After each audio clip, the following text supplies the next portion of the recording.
Dames en here, welkom by nog 'n episode van Vaalweekblad Sê. Nou hierdie week bring ons vir jou twee lekker kykstories.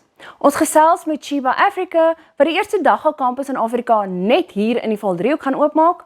En ons vang 'n bietjie op met Brandon Moelman, wat verlede jaar as gevolg van 'n vratsongeluk verlam gelaat is. Nou ons weet, die Valdriehoek het nie 'n tekort aan interessante en vreemde stories nie. En om hierby aan te pas, gaan gesels ons met Chiba Africa, wat die eerste dag al kampus in Afrika hier in die Valdriehoek gaan oopmaak. Ons gaan vind bietjie uit wat dit als behels en wat jy alles by hierdie kampus sal kan studeer.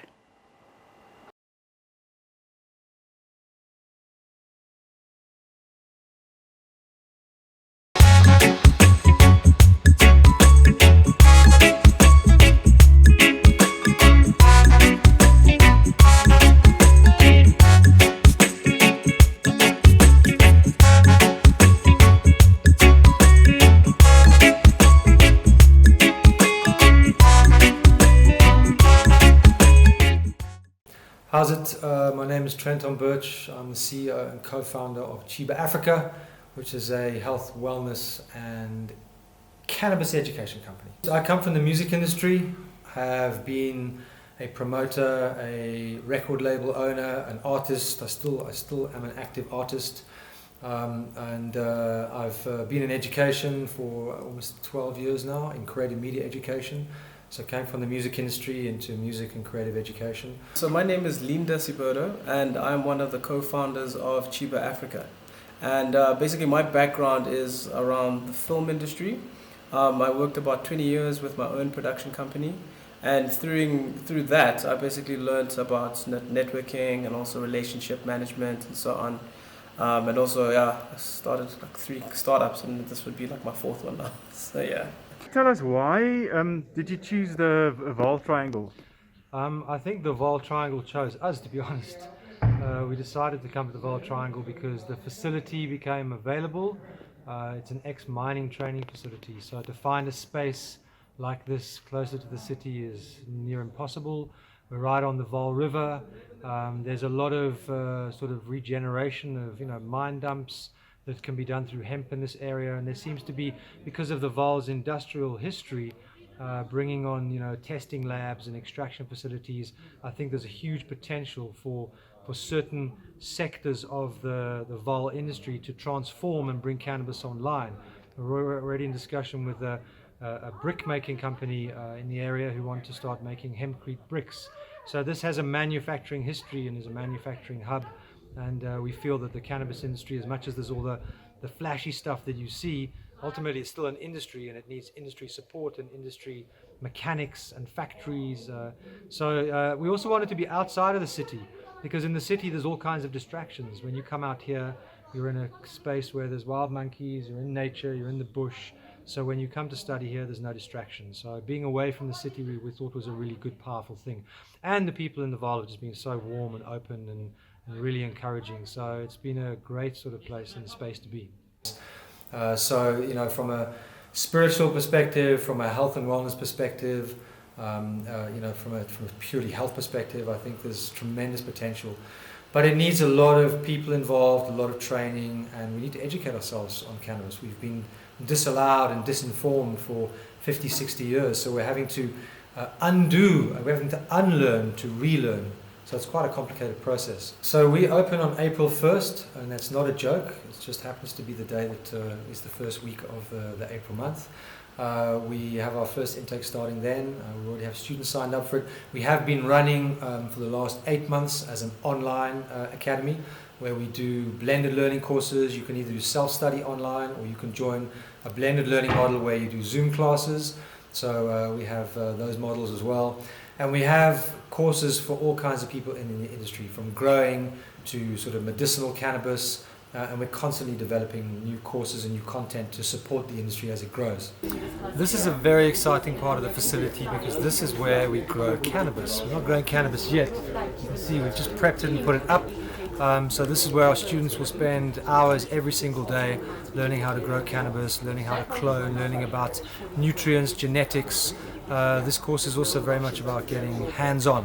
So, you need to learn to grow and you need to be in a space like this. So we put this tunnel up as our first tunnel. Hopefully as we grow we'll build multiple tunnels and put them onto the property. But we've invested in a proper professional tunnel to make sure that our students are getting the best possible access to the best possible facilities from the minute they arrive. So part of our grow curriculum is obviously learning to grow cannabis. But what's super important to us is people also learning to grow food. Food security is becoming a really big topic at the moment, and we need to empower people to be able to grow their own food. So if you can't grow a companion plant, which is used to complement cannabis growing in terms of pest management, or a tomato, you actually won't graduate from the course. So we want to teach people to grow their own food. Cannabis we also believe is a food and can be used in many, many ways in food. So why not be able to grow food like lettuce and tomatoes when you learn to grow cannabis? So this space will be to facilitate that as well. Can you perhaps just give us a list of all the courses available here and what? I have to remember them all. We have contact courses and we have online courses. So we have medical professional courses. We have a medical course which is available for CPD points, which the medical professionals need to do to keep their license. So that's been accredited through the HSPCA, the Healthcare Practitioners Association. We have courses on growing for small scale, whether you want to grow at home. We also have commercial grow courses, so 3-day immersive, deeply intense courses on how to scale up. It's one thing to grow 10 plants at home, it's a whole other thing to grow 2,000 plants. So we have commercial courses, and we're busy developing a whole lot of others. We have a bud tender course designed for dispensaries and designed for people working in the cannabis clubs. I can't remember every single course, but it's growing by the day. I saw something on the news the other day about the police did some sort of dagga bust.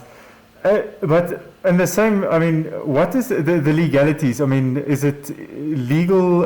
At this stage, what, or is it? So the legal question is a bit of a minefield, and I'm not a lawyer, so I don't claim to be an expert on the legalities. But essentially, at the moment, the for private purposes bill in September 18 that went through the Constitutional Court allows an individual to grow cannabis at home and to consume cannabis, but not to trade, not to sell.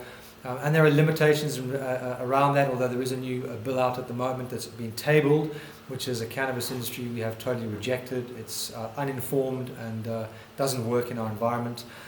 You can trade CBD within certain limitations in terms of the amount of CBD in a particular package or the dosing.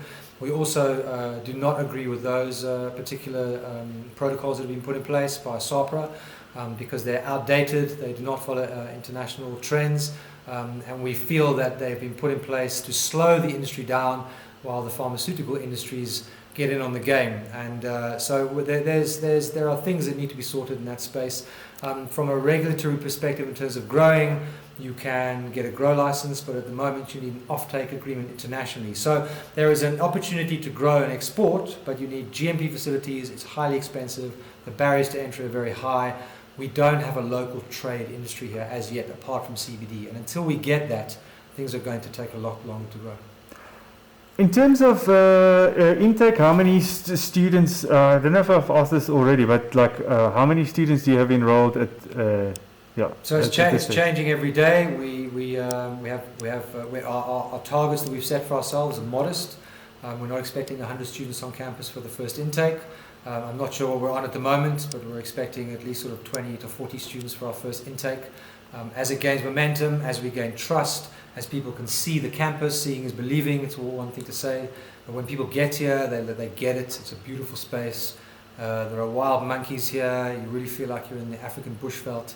So we're trying to create a space that has no distractions. So ultimately, we are not over-ambitious about the numbers in the beginning. We need to earn our school fees and we need to build our credibility. But in time, we have accommodation for 190 students on campus. And we're very confident in the next 2-3 years we'll have sort of 300-400 students on this campus. Just tell me about the scholarship initiative. Sure. So there's the Dagga couple have been activists in the forefront of basically legislation around cannabis and basically opening up the plant for everybody else to beneficiate from it. So we have a relationship with the Dagga couple, and one of them who was murdered last year was Julian Stubbs. And we thought in commemorating his memory, we would then set up this this scholarship in his name, and we're hoping to, currently it's offered to a learner every time we have an intake, but we are opening up to to industry to also offer up their assistance, whether it be transport, food, or so on. So we are aiming to grow that to more people, and yeah, that's really what it's about. Yeah. In terms of the facilities here, can you just run me through? Okay, so you've got this lecture hall. Just give me sort of a short. So one of the beauties of this campus is that the facilities are incredible. It used to be a mining training facility, so there was a lot of expense put into the infrastructure. So we have accommodation for 190 students, and that ranges from dormitories to actually an on-site 3-star hotel on the campus. Swimming pools, squash courts. We have a grow tunnel which we have built. We have a laboratory which is coming online, which is a partnership with Cure Labs. There's a big auditorium which you can see behind me, and another 6 lecture rooms.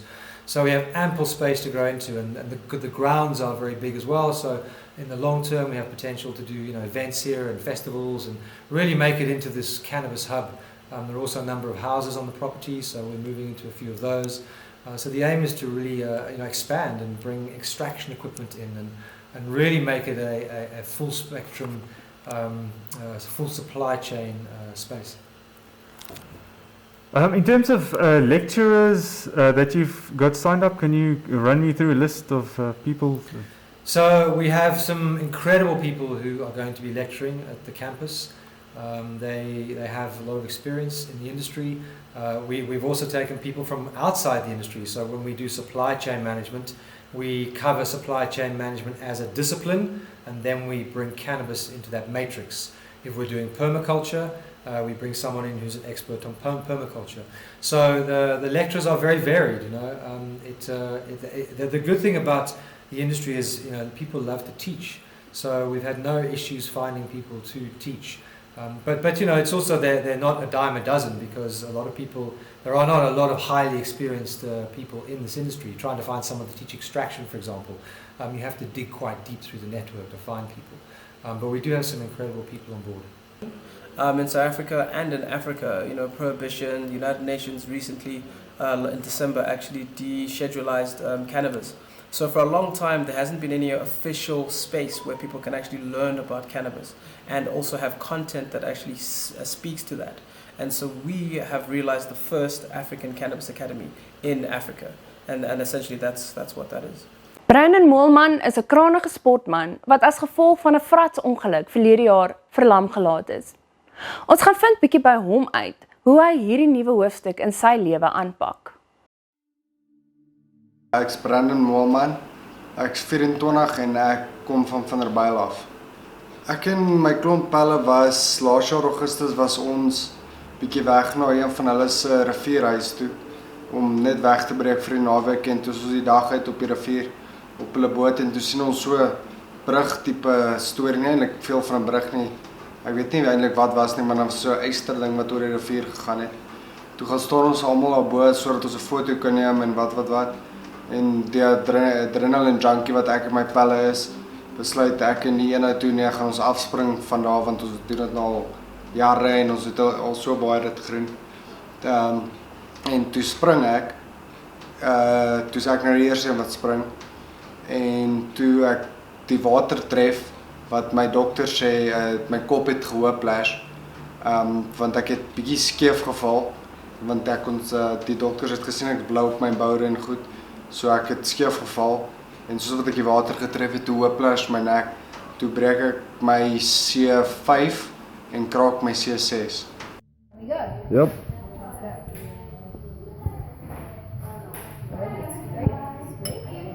Good. Bring it up. Bring it up. Take away. That's it. Good job. And go.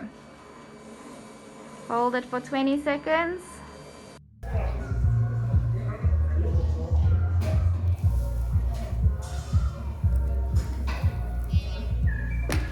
Good. Ek meen ek het al geskydive, gebungee jump. Ek het al menigte kere van rotse af gespring in die water en van brug af. So is iets wat ek nou al baie gedoen het. Dit was maar ons ding was maar net 'n fratsongeluk geweest daai dag. Jy is 'n kragtige sportman ook gewees. Jy het lekker hokkie gespeel vir NWI. Ja, ek het 'n sportbeurs gekry by NWI. By die Vaalweekblad kampus toe het ek vir hulle gespeel en toe het ek ook van 2015 af het ek tot en met laas jaar het ek 3 of 4 keer provinsiaal gespeel ook. En toe na die besering het jy hoeveel operasies moet jy moes waarskynlik operasies ondergaan om die breek te herstel en dit. Vertel ons 'n bietjie meer van dit. Ek het net 2 operasies eintlik gehad. Okay, 3 eintlik nou as ek daaraan dink.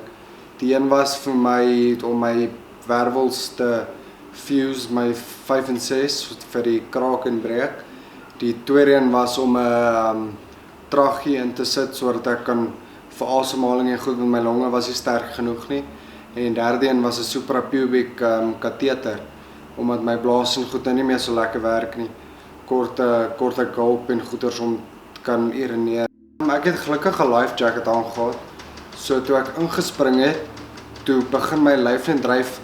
Ek kan so 'n stukkie onthou waar ek onder die water is wat ek probeer swem met en toe kon ek voel ek kan nie my hande of bene voel of beweeg nie.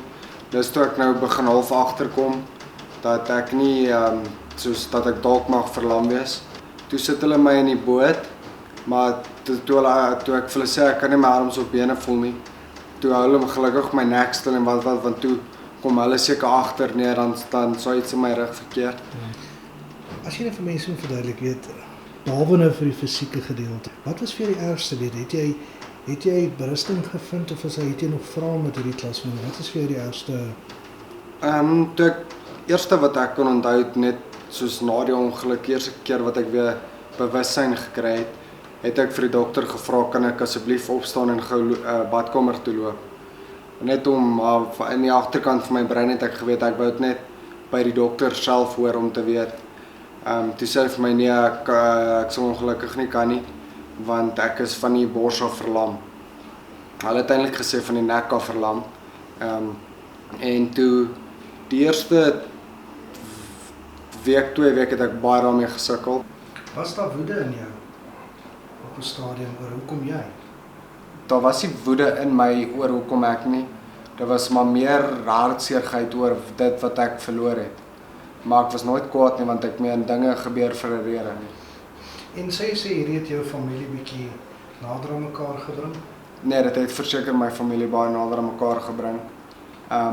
En dit het ons verhouding met God ook baie sterker gemaak deur te sien hoe wonderlik hy kan wees want as dit nie vir hom was wat sy hand oor my daai dag gehou het ek nie vandag hier gesit nie.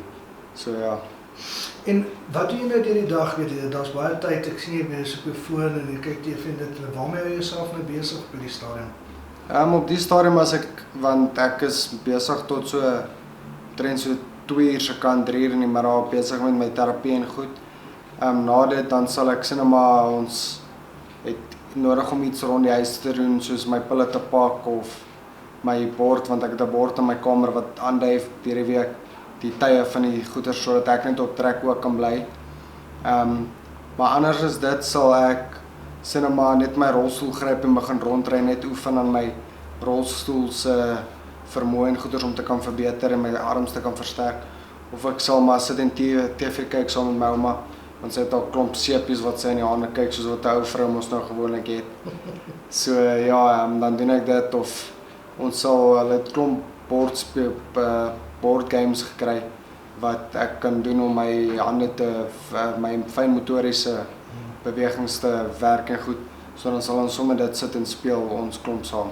Hoe vinnig het jy gevoel mens gaan agteruit met dit met jou se spiere en daai klas van dinge? Kyk, omdat ek was redelik goed gebou omdat ek op 'n provinsiale vlak ook hokkie gespeel het, so ek was baie fiks ook. Ek het binne 2 maande het ek 13 kg verloor. Wat is jou doelwit en het jy genoem van bestuur en daai klas van dinge? Hoe werk jy rehabilitasieplanne? Ons vat dit eintlik maar soos dit kom, want dit help ons kyk na die groter prentjie nie waarop ons nou fokus is.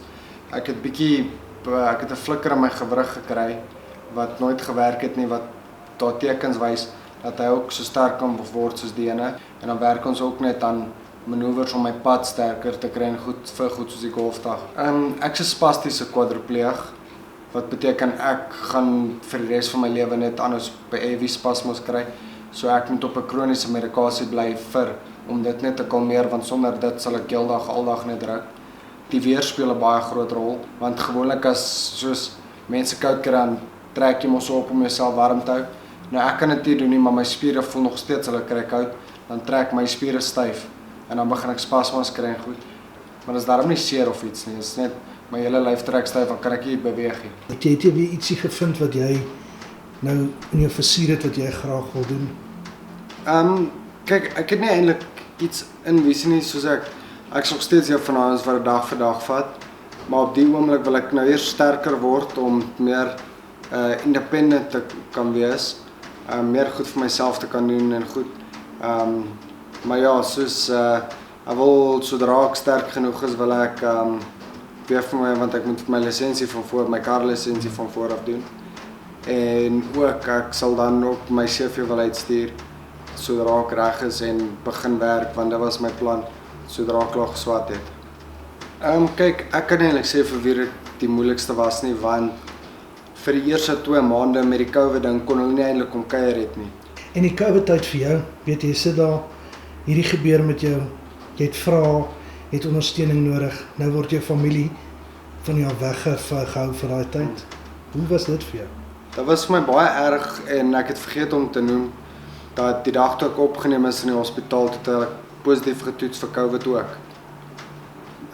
Gelukkig is ek 'n asymptomatiese draer, so ek dra die virus, maar ek het nie simptome of iets gewys nie, gelukkig, want met my longe wat so swak was na die ding, as die simptome my hart getref het, sou ek dit nie gemaak het nie.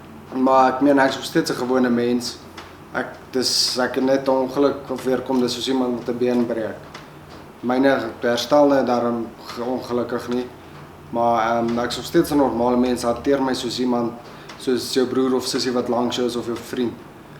Praat met my soos 'n normale mens, moenie my probeer jammer kry of ietsie, want dit het gebeur, ons kan dit nie verander nie. En ek het vrede gemaak daarmee, so julle hoef nie oor my te worstel en goed nie. Ag nee, ek maak ongelooflik baie sulke grappe met my pelle en my maale almal. En ek probeer hulle nou nog uitvang partykeer deur te sê en na my been as hulle my been beweeg of wat ook al. So ek is heeltemal van daarmee. Dan sodra hulle sê nou maar iets sê van loop of wat ook al, dan lag ek net sommer en sê ek ons gaan loop gou bietjie. So dit pla my glad nie, soos ek gesê het, ek het klaar vrede gemaak met my besering. Jy kyk seker 'n bietjie anderste na die lewe. Ja, kyk, ek waardeer nou die baie kleiner goed wat ek nooit het nie, want ek het agtergekom die lewe is baie vinnig en ek het 'n tweede kans gekry op lewe. Dis wat my positief, ek meen ek kon vandag nie gesit het nie. En soos die golfdag is fondsinsameling vir my fondsinsamelingblad, wat my after rehab journey help, soos om my caregiver te betaal en goed maandeliks wat na my moet kyk. Ek was 'n baie groot golfliefhebber ook. So toe vat ons nou sommer my patter wat ek klaar aan my stel gehad het wat by my pa se huis staan, het ons net verkort sodat want my plan is om deur die dag te oop en deur te pad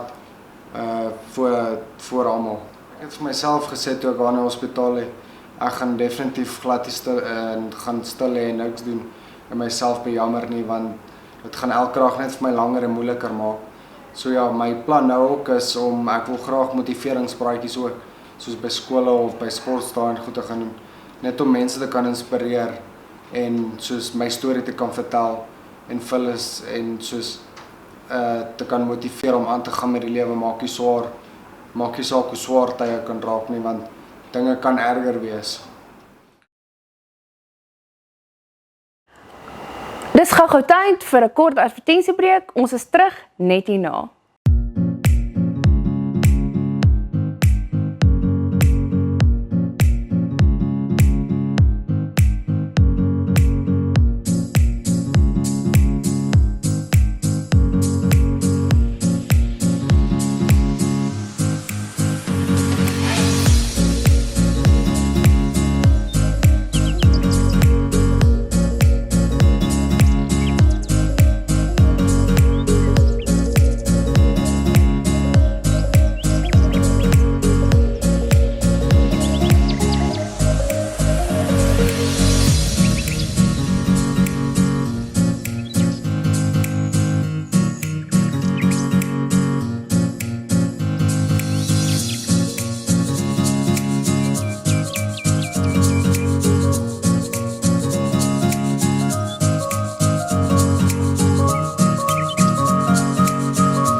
So kom ons tot die einde van hierdie week se episode. Maak seker jy like en share hierdie video met al jou vriende en familie. As jy op iets uitgemis het, besoek ons Facebookblad, waar jy hierdie video as ook al ons vorige weke se episode sal kan kyk. Onthou ook, ons is op YouTube by Mooival TV. Daar sal jy ook die Sê Jou Sê episodes kry, as ook 'n verskeidenheid van verskillende vermaak net vir jou. Ons sien jou weer volgende week.